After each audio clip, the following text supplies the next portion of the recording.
Good evening, ladies and gentlemen. I'm Indrani Malkani, Chairman and Managing Trustee of V Citizens Action Network, and I extend a hearty welcome to all of you this evening on behalf of VCAN for joining our digital social Sanchar. This evening, we have with us Dr. Bal Singh Rajput, Superintendent of Police, Maharashtra Cyber Mumbai, and renowned cyber and privacy expert lawyer, Dr. Prashant Mali, to interact with all of us. About VCAN, a few words. VCAN is a registered public trust and all donations are exempt under Section 80G of the Income Tax Act. VCAN's overarching objective is to establish linkages between the government and the citizens, and we work in the spirit of partnership with several government authorities. Our focus is always on safety and security of self, of our families, and of our communities. Our focus areas, in a similar manner, is also towards the safety and security angle at the aspects of health, air pollution, road safety, fire safety, and most certainly cyber safety, waste management, electoral processes, etc. Recognizing some basic challenges that citizens face in their daily lives, we launched an interactive web portal, TogetherVCAN.in, which deals with multiple issues on a single platform. Making it easier for the citizens, we thereafter started our series of interactive live talk shows titled Together We Can's Social Sanchar, with the motto, interact with your government from wherever we are. In the current times, we have switched to fully digital, and once the in-house audience is permitted, gatherings are permitted, we will revert also to our traditional social sanchars. It is with great pleasure that I welcome once again all of you for joining our social sanchar. I would take this opportunity to thank Team Technolegion for powering this version of our social sanchar. I would also thank our social media consultant, Mr. Sumit Ula, all our friends and networking partners, friends in the media, for joining us today. With smartphones and social media and digital transactions now a part of our daily lives, there is an increase in online frauds.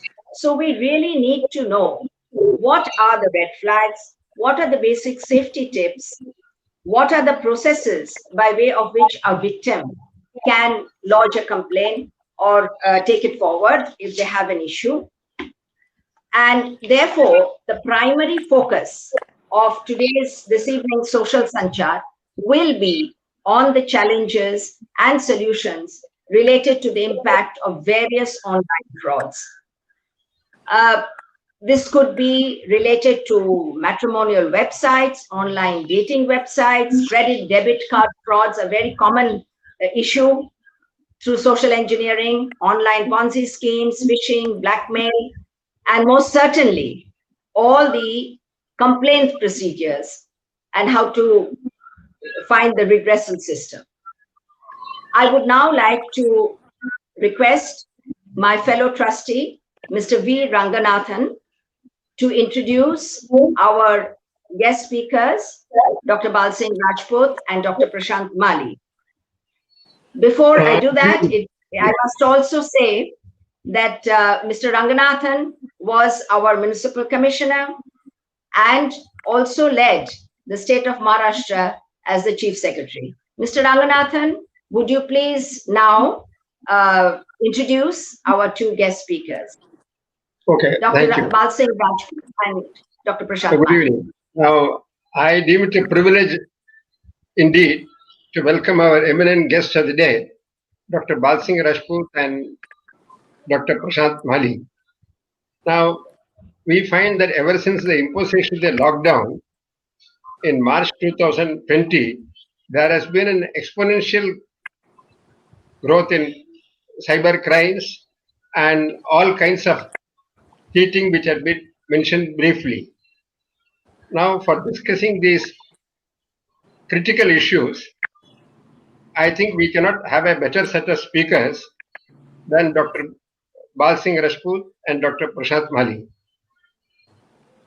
Dr. Balsing Rajput is the Superintendent of Police, Maharashtra Cyber. He is an expert in cyber security of critical infrastructure with vast experience in crime investigation, supervision, and detection, and with special expertise on investigation of complex cyber economic crimes. Dr. Balsing Rajput is a PhD from Tata Institute of Social Sciences on cyber economic crimes, and he is also a Chevening Cybersecurity Fellow of UK and Fellow of the International Visitor Leadership Program of USA. So most hearty welcome to you. Now, Dr. Prashant Mali is an internationally renowned cyber law and cyber security expert. He is the founder president of the award-winning technology law firm Cyber Law Consulting, with twin masters in law and computer science and certification in computer forensics and system audit, and a PhD in international cyber law and warfare. Dr. Prashant Mali has working experience of IT security and law of over 2 decades. He is a recipient of many awards that are too numerous to be recounted in a short time. His research paper on defining cyber weapons, a techno-legal perspective, was selected by NATO's Cyber Conflict Center and published. We are indeed fortunate to have Dr. Balsing Rajput and Dr. Prashant Mali with us today to guide us on, firstly, how to protect ourselves from cyber frauds and what to do if by some mischance one becomes a victim of cyber crime. So with these words, I request Dr. Balsing Rajput to initiate the discussions. Thank you. Before you begin, Dr. Rajput, may I request that you take about 10 to 12 minutes, and thereafter, after Dr. Mali finishes, then we will take up the question answer session. Over to you, Dr. Rajput. Oh, yeah, okay. Good evening. Good evening to all of you. I will share my screen for presentation.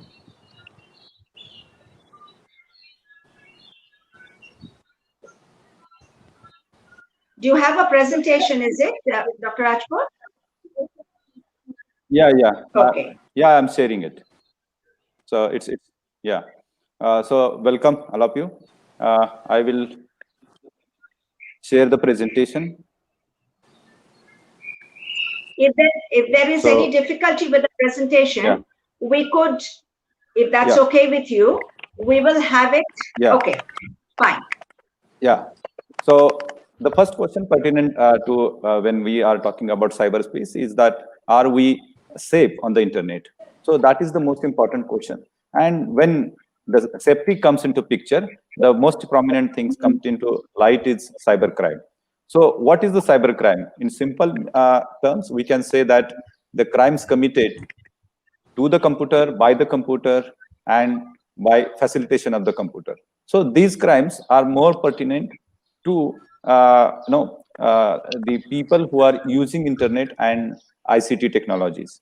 Those who are most gullible are the women, children, and the old age people. So now I have covered here the crimes which are most prevalent, which are to women and children, because they are the uh, prominent victims and they need a kind of awareness. The job fraud is the most common fraud that is committed with the newly pass out students, and people normally don't know how the job letter or job offer comes, and there they get cheated. Here's one example. So if you get a not to be believed kind of a offer, you have to consider it's a fraud. It's fraud committed against you. And whenever you get such kind of offer, never click a link, but contact a concerned agency through its proper website. Don't click on that link. The another is a matrimonial fraud. This is with the girl students, particularly the college going students. And whenever they normally nowadays people have their accounts on matrimonial sites, and matrimonial sites are there are some gangs, we can say a criminal syndicates, particularly uh, they target a woman of the age of 25 to 40, and they create number of fake profiles, and then have a they lure the victim through rosy promises, considering the profile of the victim. And that is the once the victim is trapped, they exploit economically and physically of the victim. So whenever you are on matrimonial websites, always check the profiles of the person on social media through your other channels. That is the way you can prevent it. The next important fraud that happens is the online banking frauds. There are different ways these frauds happens. One is a credit debit frauds, where your credit and debit card is used or swiped at maybe at ATM machine or maybe at different POS machines. The OTP frauds normally happens with those who are less frequent to the banking transactions, and old age people and particularly women who are not acquainted with the banking transactions. They give the OTPs and they get defrauded. Online wallets frauds are happening rampantly on online shopping and most of the digital transactions, because people are less aware about how the wallet works. The KYC verification fraud is presently very rampant regarding Paytm and phone pay and other even the credit and debit card KYC verification, they are also getting due. So, and the last one, that is grievance redressal fraud that is happening regarding the money, is that once you ask for something for online shopping, people are not getting, and then they're going for redressal number, and that number is fake, and then the people get duped. Then these are the some of the precautions that we should never share our OTP, 6-digit card number or PIN or OTP. We should never, even while working, while withdrawing the money in the ATM, we should not share our PIN or not show our PIN to others. So then the next one is, we have a habit, most of the people use the free Wi-Fi when at the maybe at the station, maybe at the airport or elsewhere, and there the fake BTS or fake Wi-Fi towers are created. We call it BTS, and then they route your traffic through your Wi-Fi, and then they steal your user ID, password, and most of your data, and then that is used for committing the crime. Now, these the following crimes are particularly happening regarding the children, and we should be aware that child pornography is very rampant even in India. And we had an operation Blackface from January to till date, and we have registered more than 140 crimes and arrested 60 people, and it's more rampant in city areas. The cyber grooming is a kind of a fraud. No, one should be aware that their children or their girl child is being groomed through different kind of promises like gifts, compliments, modeling, job offers, and then they are sexually harassed. So bullying is the most common from those who are on social media, and particularly Instagram, Instagram, YouTube, and Instagram, where they are sharing their, and Facebook, sharing their pictures, videos, and audios. There they get the messages or texts which are a kind of threatening. They are they are body shaming and trying to harass the people. Even the on WhatsApp also, people send messages, vulgar messages to children, and particularly to women. And this bullying also comes under the crime, and we should basically go for registration of the crime. Morphing is very rampant on social media, particularly on Twitter, Facebook, Instagram. People mock the pictures and send it for defamation or maybe for harassment or Right, yeah, yeah, yeah, right. and then the cyber defamation is particularly very rampant in political and social field. The people with very high reputs are being defamed with maybe more pictures and wrong or fake information through fake news, and that is need a particular attention. Cyber stalking, that is rampant, particularly to the girl child and women who are on social media. Their profile, their activities, their whereabout is constantly monitored, and they keep tab on their movements and send the messages. Sensitive information like where their birth date and their different kind of family friends, then their mobile numbers are stolen, and then later on it is used for extortion or maybe for other purposes, for exploiting, maybe exploiting sexually or physically. It's not always a victim's fault. The victim get trapped because of trust relationship with the people. Children and women easily trust other. So that is the reason. And another is a lack of literacy, or particularly literacy regarding use of cyber technology and mobile phones. And there is a less tendency to go for police cases and negligible awareness about legal provisions.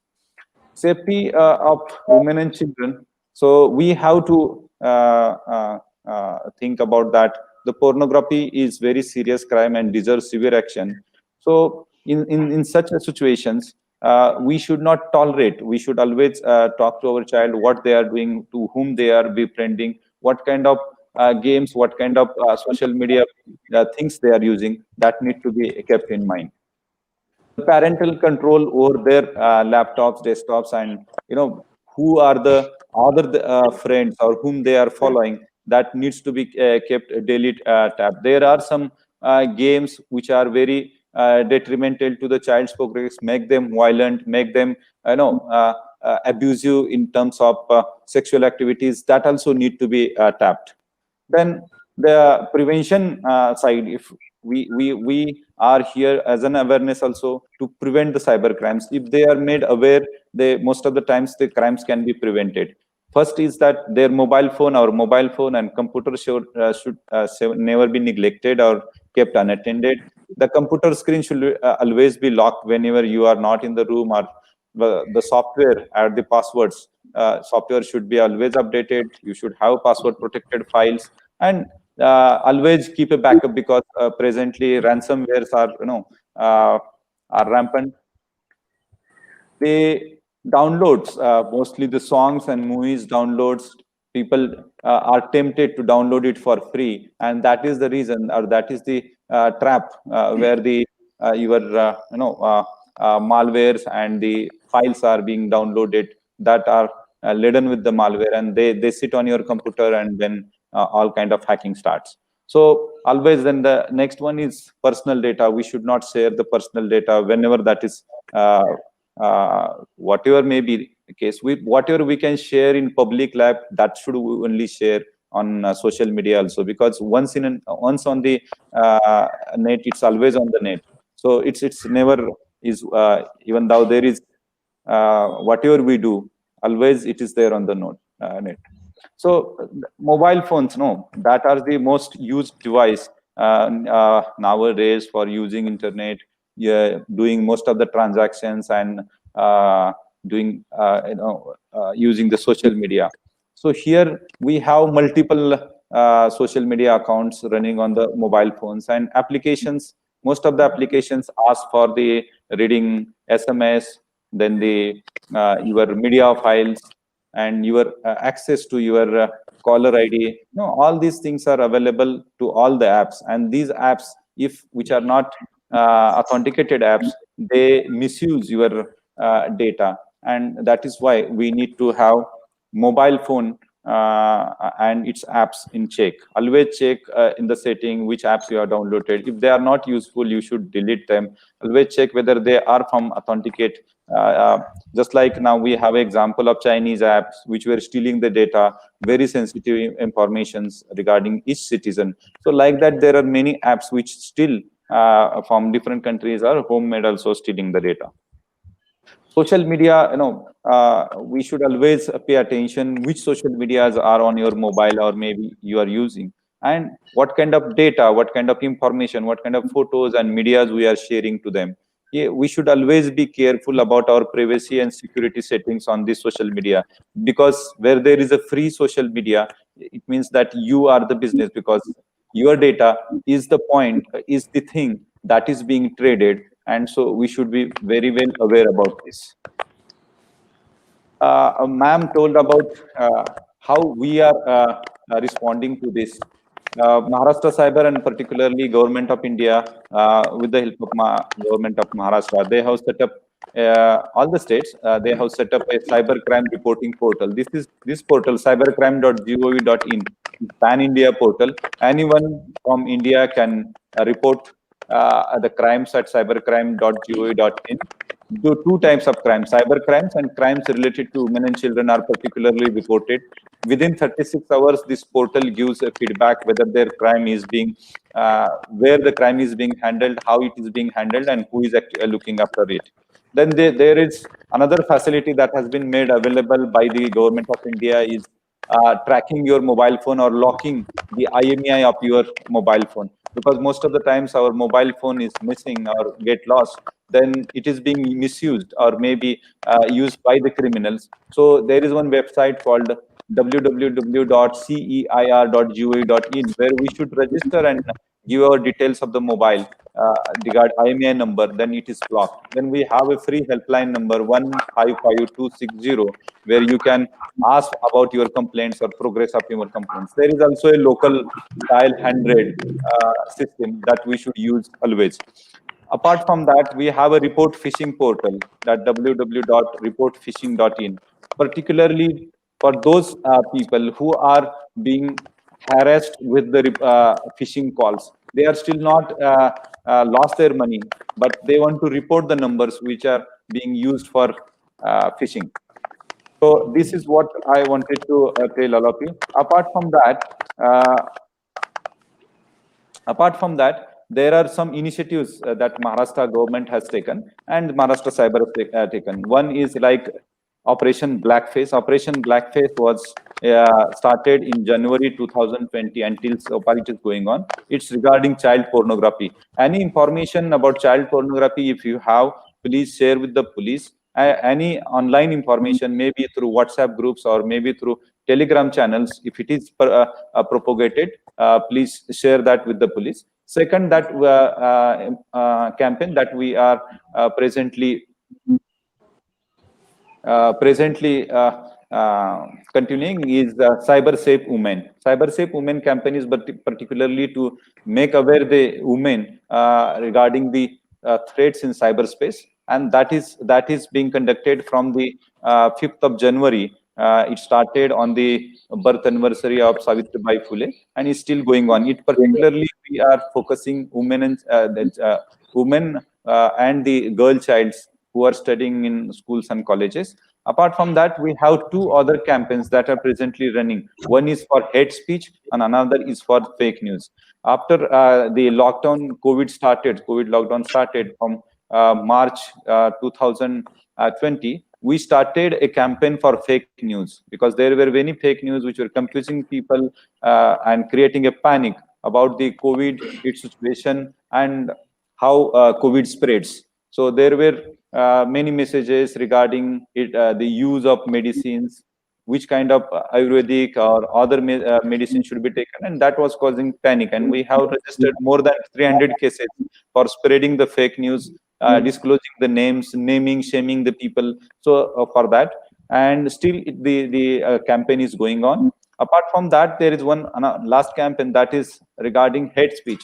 You may be knowing that once the lockdown started and the Markaz event where the people were gathered for some religious activity, and later on they spread all over the India. And from that moment, there was a campaign, some kind of hate speech of campaign, and people were shaming each other, other communities, and it was a point.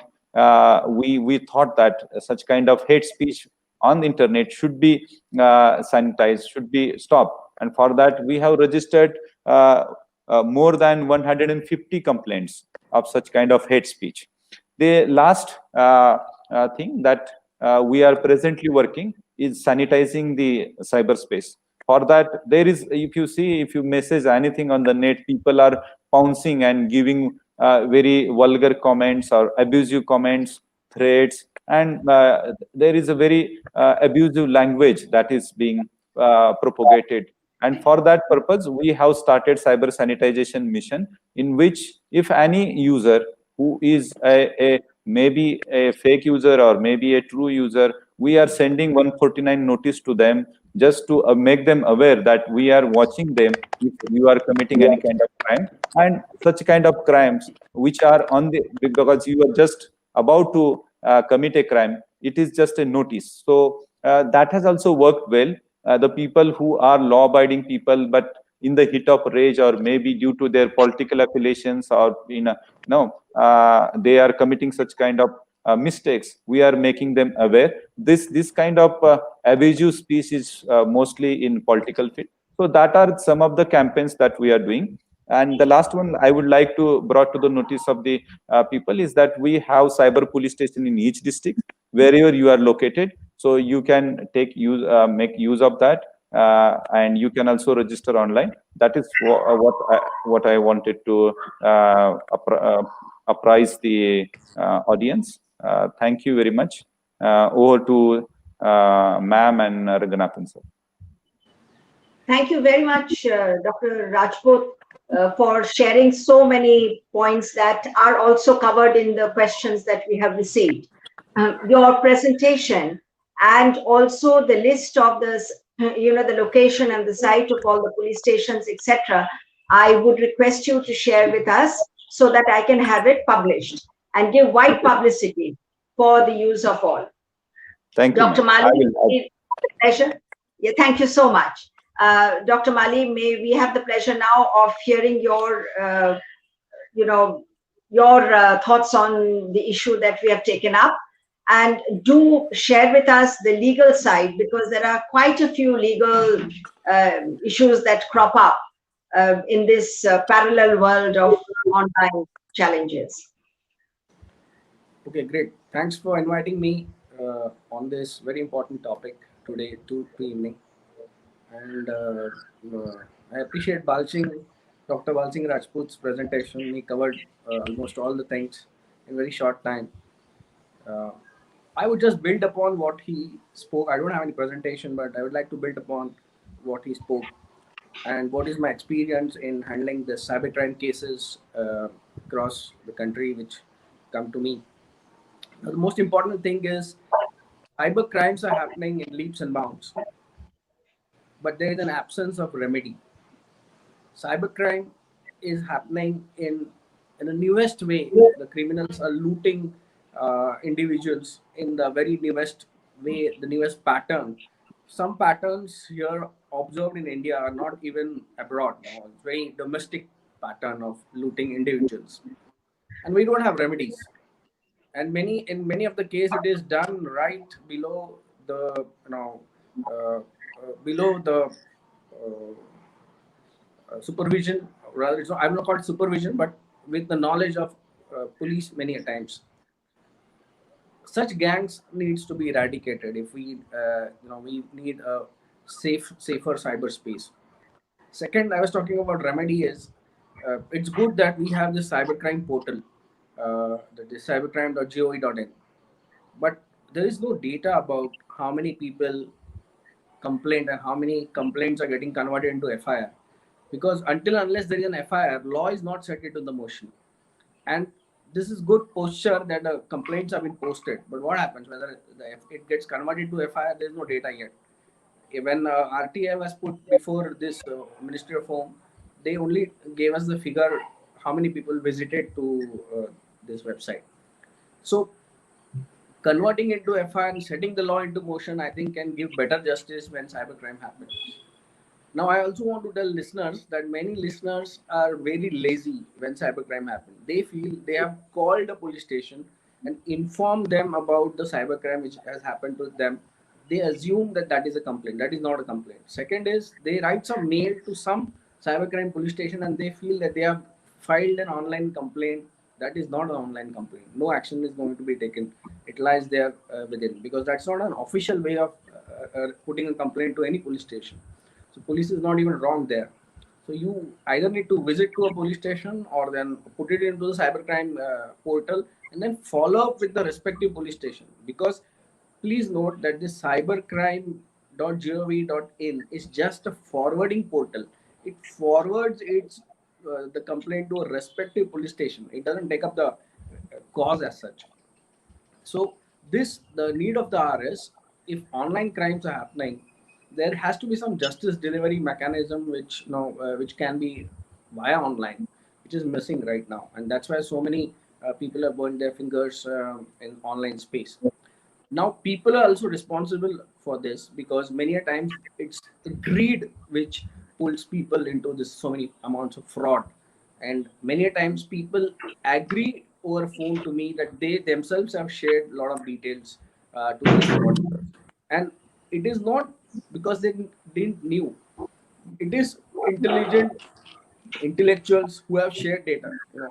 Imagine non-intellectuals, imagine people who are non-educated. Even educated people share, and the only cause is non-awareness and greed. If this can be pulled down, if you could have a self-discipline over cyberspace, I think majority of the crime, cybercrime, could be averted. Second point, very important point I want to say, is the moment there is some kind of online abuse, either Instagram abuse or Facebook or Twitter abuse, people just want to find out the IP address. They will call me left and right, and they will have just one deliverable. Sir, हमको IP address निकाल के दो, ये कौन बंदा है, हमको ढूंढने का उसको. So they are not interested in filing a police complaint, or they are interested only around IP address. Now I want to make a very important point, that IP address is only and only given to the police. That too, when a DCP rank or SP rank officer applies, he writes a notice under CRPC to this service providers. They get it.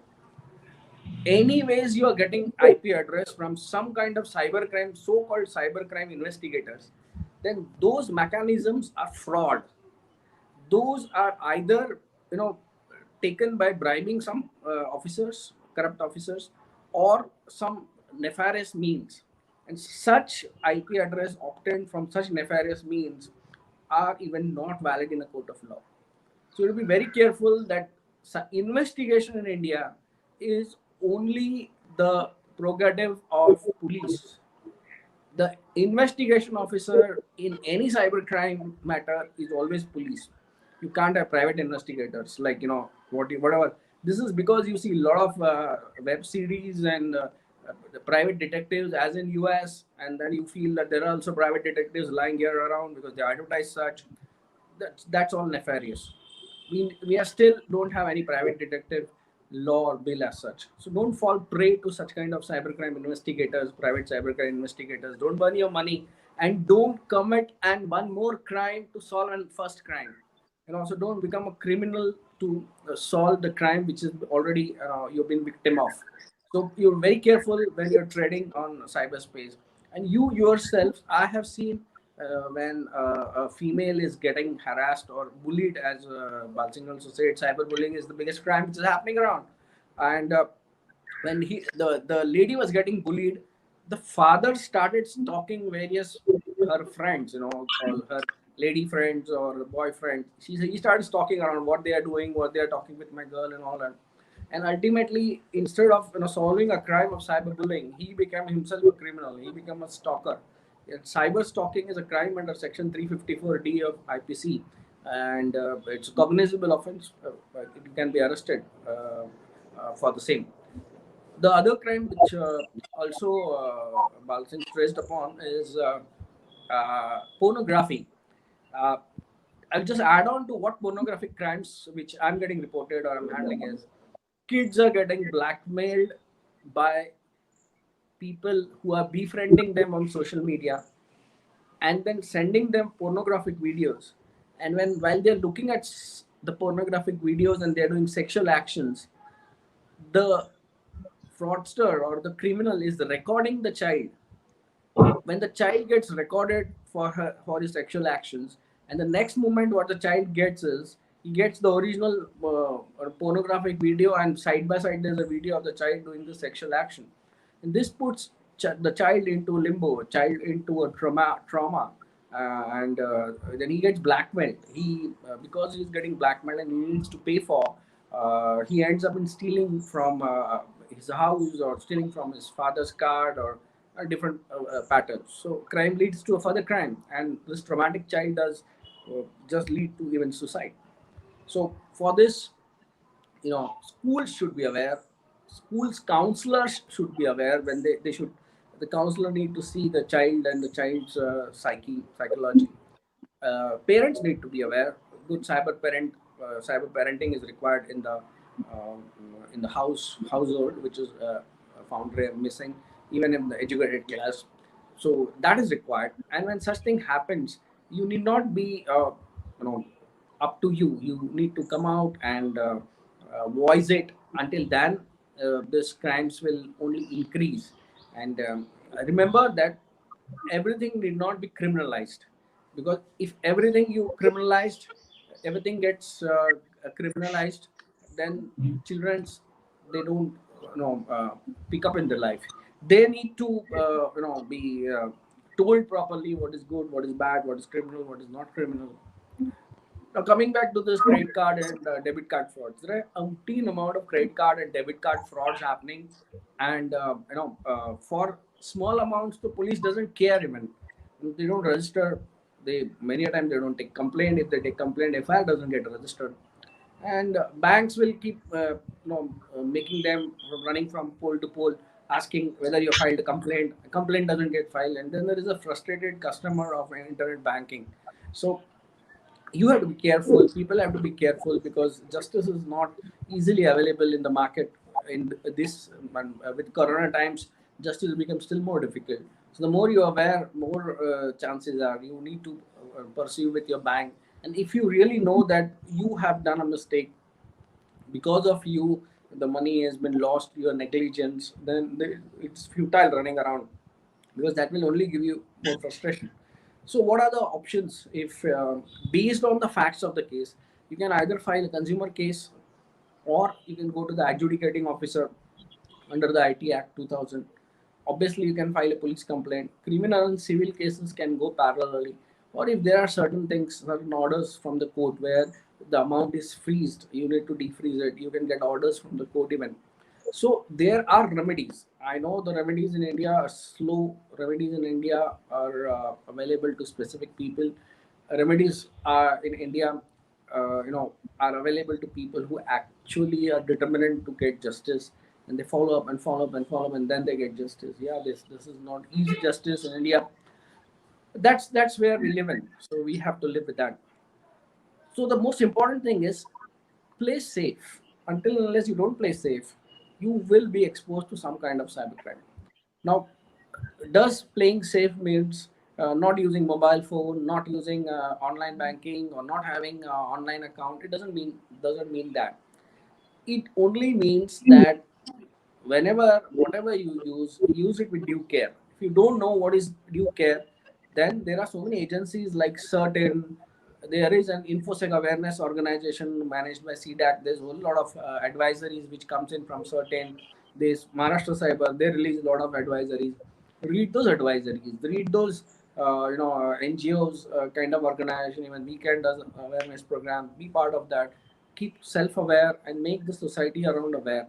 And when the awareness spreads in the society, then you can get the best success ever. So be cyber safe and use your internet legitimately. Thank you. Thank you so much, Dr. Mali. You mentioned about all the processes I would request that you give us a format by which we could, share with the public, so that there is a set standard. Otherwise, there's so much of confusion. And you raised a few points which I'm sure that most people are not even aware of, that how the process of complaint is to be made, the exact way of going about it. So I think there are two things that we take away from you both. One, the presentation of Dr. Rajput and the details that he's going to give us, and your guidance on how to file a complaint, what is the format, and all the other details. So we'll take that up. I think now we will start our question answer sessions. We have got quite a few questions. Two issues which were raised, and I'm making that as a general comment, that there are hundreds of online, I think Dr. Mali will come back. I'll just raise this issue that there are hundreds of online advertisements promising huge returns from these online forex trading websites. How can someone tell if it is a genuine website or a scam? This question came to us. I'm just sharing a few, and that then you may combine your answers. And also, when you spoke about, the online debit and credit frauds, now the fraud is in Mumbai, and the crime, is committed from some other remote part of corner of India. What is the court's jurisdiction?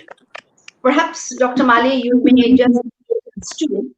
And then, even outside India for that matter. Today, it's not just, the borders are all open. So if you could just share that, then I will go to the other questions. Okay, I'll handle this question of court's jurisdiction. See, yes. CRPC and CPC is very clear. Wherever you know about the crime to be happening on you, whichever place, you can file a case over there. And we have a concept of zero FIR. Like suppose you are a citizen of Mumbai and you are there in Hyderabad, and you come to know that there is a crime which has happened on you, online crime. You can go to the nearest police station in Hyderabad and file a FIR. If the case is cognizable, they will file an FIR there. And during investigation, if they file that this case needs to be transferred to Mumbai police, they transfer it with the due channel. So jurisdiction is where exactly, whichever is the place where you come to know about the crime. Because in cyberspace, you really can't be at the place of crime. Even in consumer complaints, in the new consumer law, which has just got notified, it also allows you to file case at the place of your stay. Wherever you have bought it, you can file a case there. It is not required that at the place of the company you need to file it. And you are asking about filing a case or in police station, then it is to the nearest police station. You need not go to a specialized cyber police station even. Okay. Thank you so much, Dr. Mali. Dr. Rajput, I would request you to take up our school children's questions. We have received 6 questions from students of Pawar Public School. Now, I would like to also say that we need to walk the talk. As an organization, we have taken up issues on cybersecurity. So all our questions, which will now be put out on the screen, we have masked the mobile numbers, as is the normal way of doing, so that the privacy of the sender is maintained. The students' questions we will start taking up. I would request the WhatsApp questions to be put up. The students, there are about 6 of them. I will read out the questions because there are 6 of them on the screen. So as it comes up, the first point that a student has raised is, when they play games, they blindly accept terms and conditions. Can these be harmful to us? In what manner, and should we cover our cameras, since I have heard that our pictures also may be morphed or hacked? Student B of 8th grade says, can you tell us the different types of cyber attacks And is hacking always bad?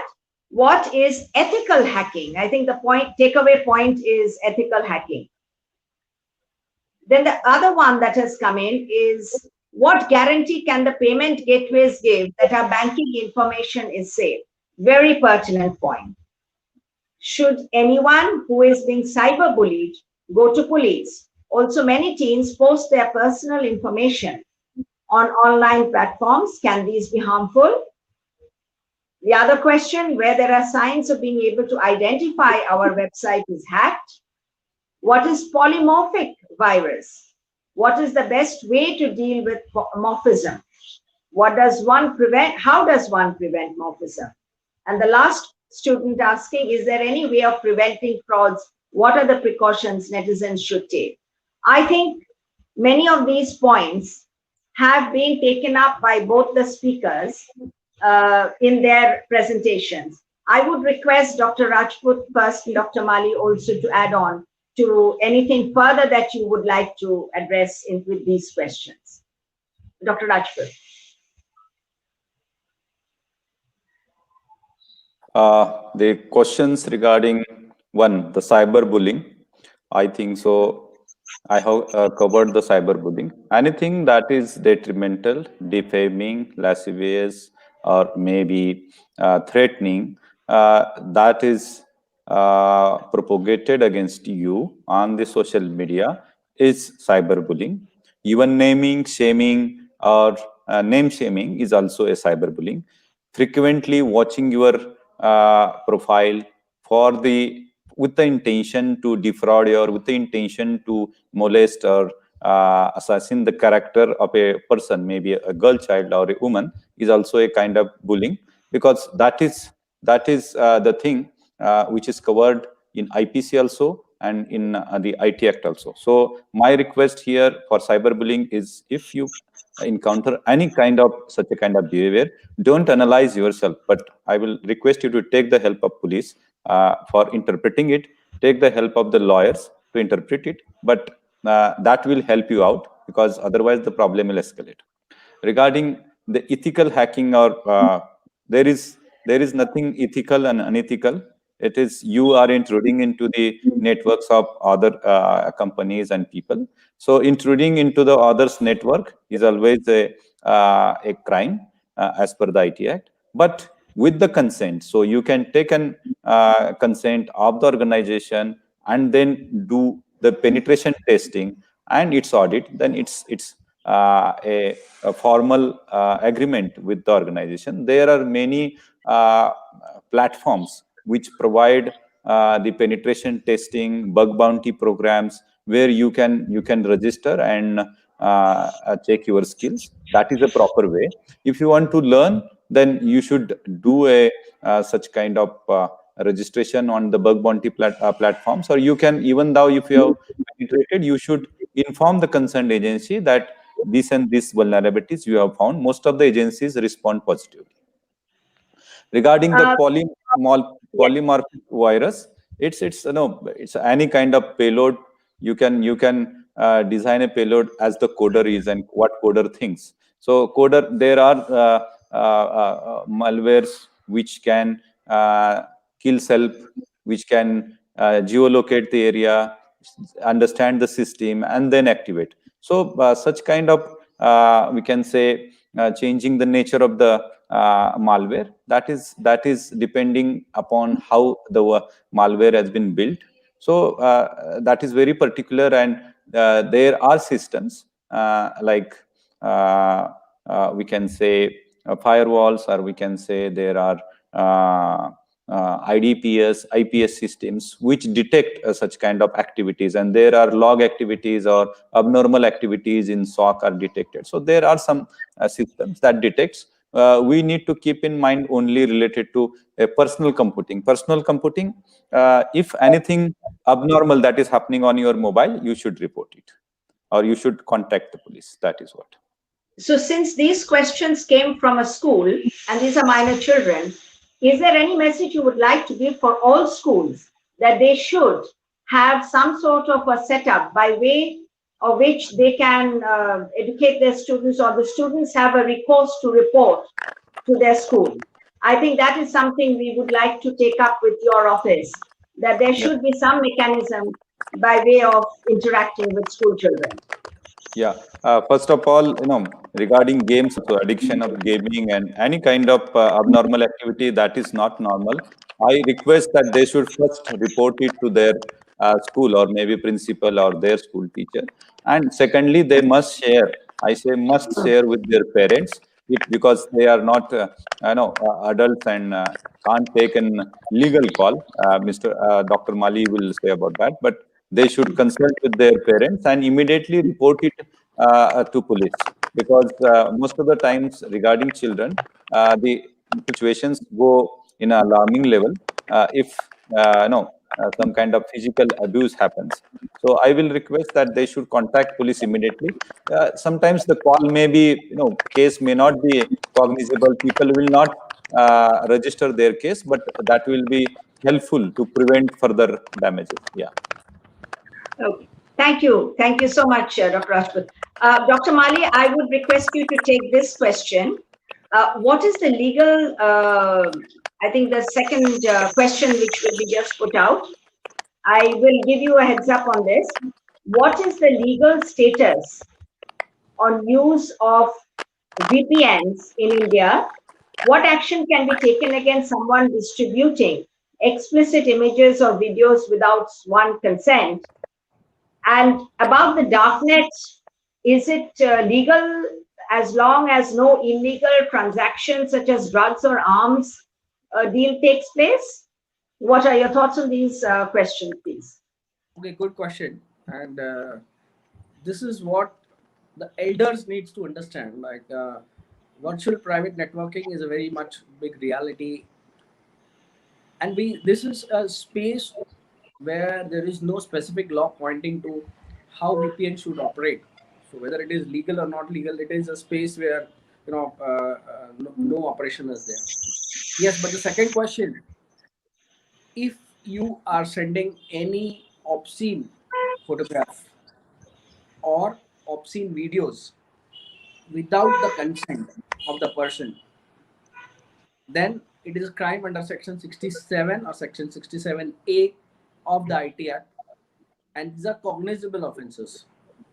And mind it, if the picture is of a girl or a boy below 18 years, then it is child pornography and covered under section 67B and POCSO Act, and these are non-bailable offenses even, and the media attention would be free for you. So this gets covered for the second question. And the last question about darknet you're asking. Darknet may, if you're doing what is not legal in the physical world, you're doing in the same in the darknet, it is illegal. Is darknet legal as long as the illegal transactions such as drugs and arms take place? Darknet is used majority of the time for anonymity, and being anonymous is not illegal. You can use Tor, you can do your your anonymous surfing, that's okay.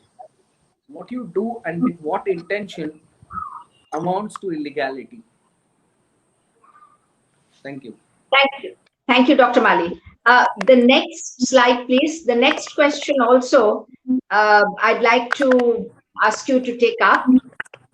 This is on matrimonial frauds. I know that Dr. Rajput had also mentioned it, but what is the legal recourse for online matrimonial frauds?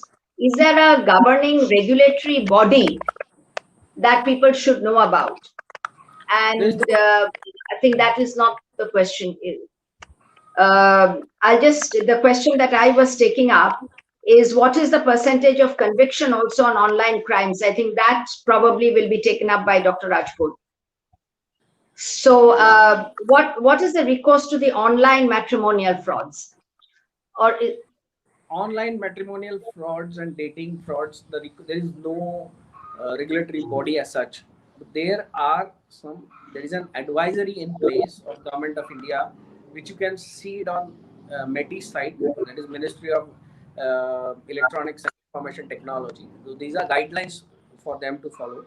And then there are they are intermediaries. So they need to follow intermediary guidelines under the IT Act 2000.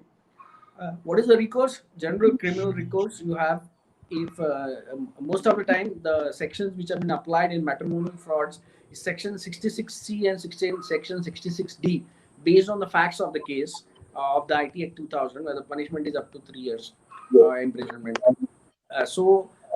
This is the recourse because majority of the time he will do some identity theft or he will do impersonation with the intent of cheating. So these three ingredients have been covered there. The money is involved, money gets transferred, etc. 420 of the IPC also gets applied over there. So it's a general police where you file a complaint, and every single matrimonial websites also have this dispute resolution kind of link where you can write. You should definitely write so that the particular paid bride or groom, he's been removed from the website and others are not rooted then. Thank you. So is there a single regulatory body for online frauds or not? No, I said no. No. There is no regulatory Okay. body for. The next question I'd like to request Dr. Rajput to please share your thoughts. What can we do to identify or detect a new fraud pattern not seen earlier? If that question can be please posted. Dr. Rajput, would you like to share your thoughts? Yeah, yeah. I will like to share that anything which is not normal, which is too good to believe, and which you will not do in as per your common sense, is you can call that is the only thing we can detect, because there is no machine, there is no program to stop the human stupidity, because most of the fraud happen due to human stupidity or the mistakes. So there is no yeah, and greed, that is the most important thing. Yes. So yeah, lust, greed, and human stupidity, these are the three things. There is no machine, no program, no pattern. So that is what. So true. So true. The other question also, Dr. Rajput, I'd like you to take up. Can we reliably substantiate the users with biometrics in context of cyber threat? I will not comment on that, because I will say that biometrics use with the proper security framework for good uses is necessary. There are threats, but we should always count threat and benefit. What benefits, what kind of ease in government business or maybe business and transaction the biometrics give, that should be seen. There is a threat everywhere. Even the threat is with your user ID password. The threat is with your photo and your videos everywhere. So we should not always think about threat. We should see it from the perspective of what is the use you are going to make of that. If it is for the good, if it is for building safer systems, then yeah, we should go for it. Yeah, okay. Because now, Dr. Mali may have counter thoughts, but with that, I'm just sharing this one. Yes, Dr. Mali, do you want to add anything to it? See, biometrics is not that the only secure system. Because if you just show your hand like this and your fingerprints can get duplicated, and India is a land of very intellectual fraudsters. You really don't, because you have students who make resin. With resins, they have made a fingerprint system and they have full attendance management system here in Mumbai itself, in the University Chemical Department. So there are if you go to Noida and this NCR region, you have gangs who make Aadhaar cards and biometrics related duplication, etc. So India is a land of fraudsters. You have umpteen amount of opportunity for, if you have good brains, it exists. We have call centers with 400, 500 people, or sometimes 4,000, 5,000 people in Delhi NCR region, which are only defrauding people, and the majority of the attack here is on Mumbai, because Mumbai being financial hub and financial capital of the country. So they sit there and defraud people in Mumbai.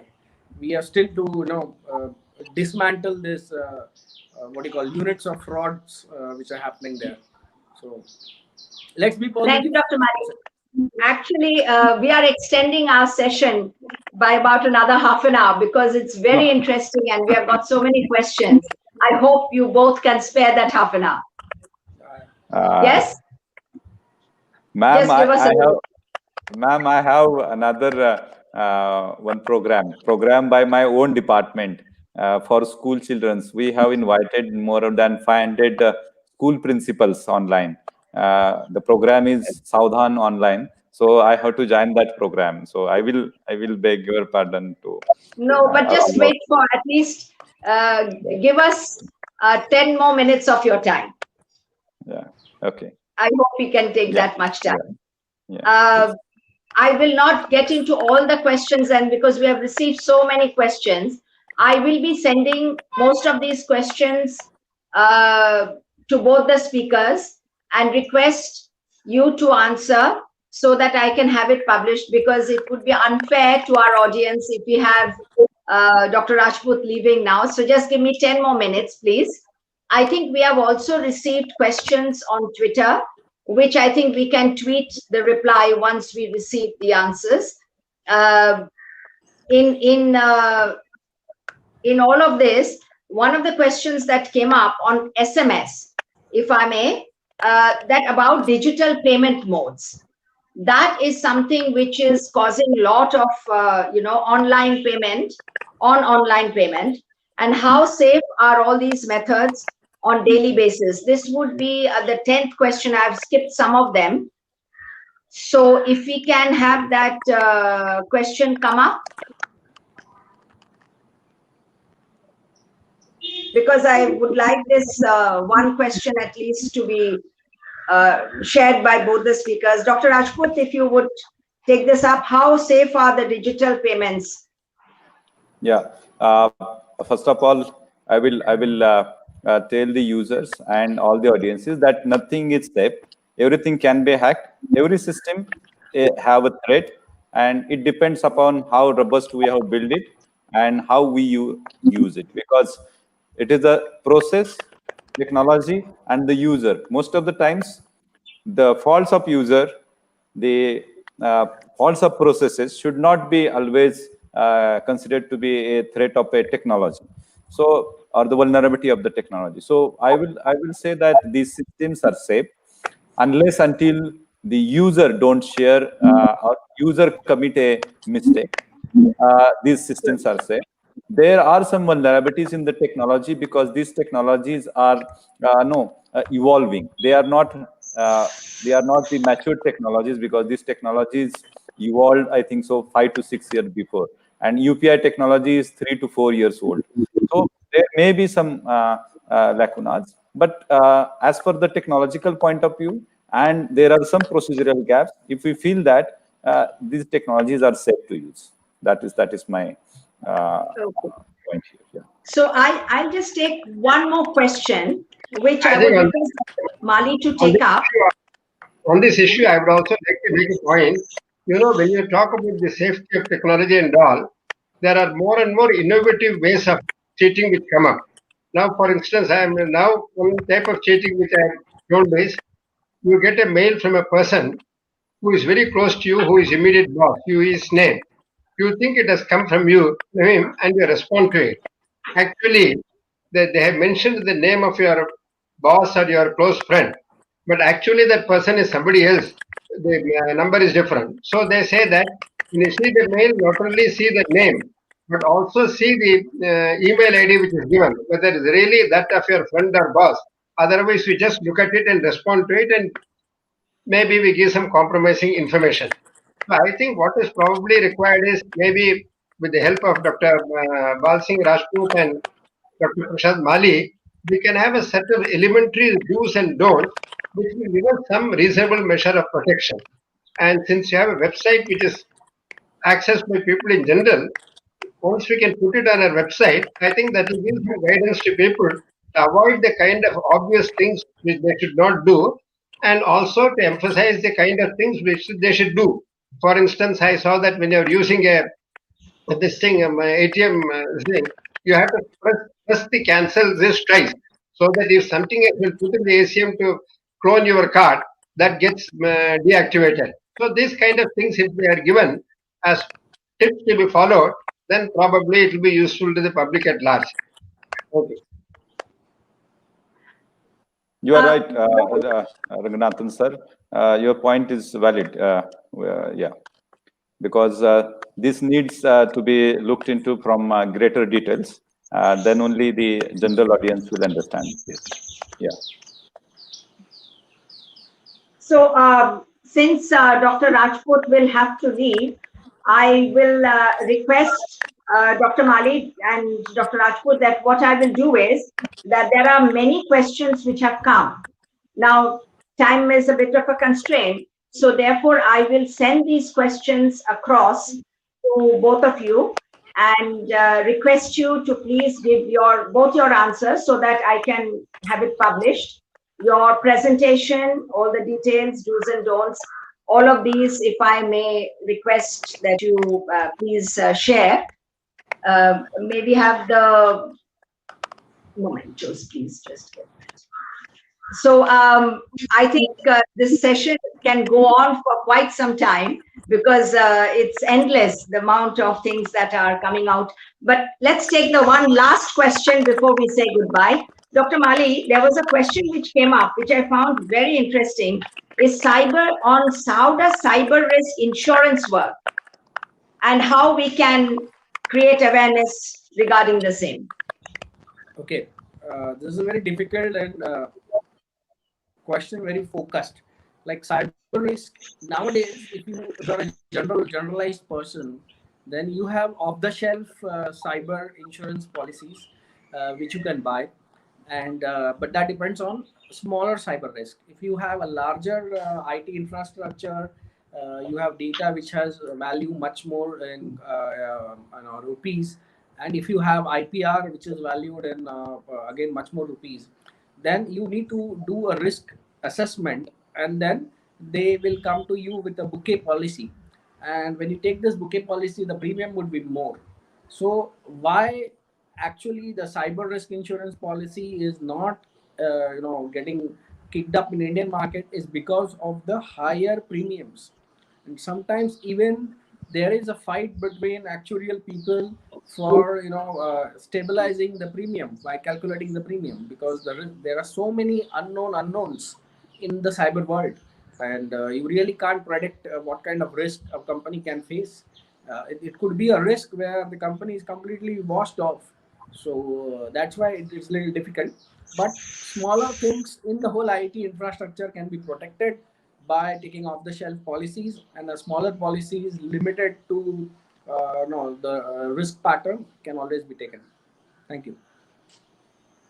Thank you, Dr. Mali. I don't know, Dr. Rajput's video seems to be off, but we will necessarily now need to call close the session for today. But there's much work ahead, and we intend to take that this initiative forward. I thank all of you, viewers, for being with us.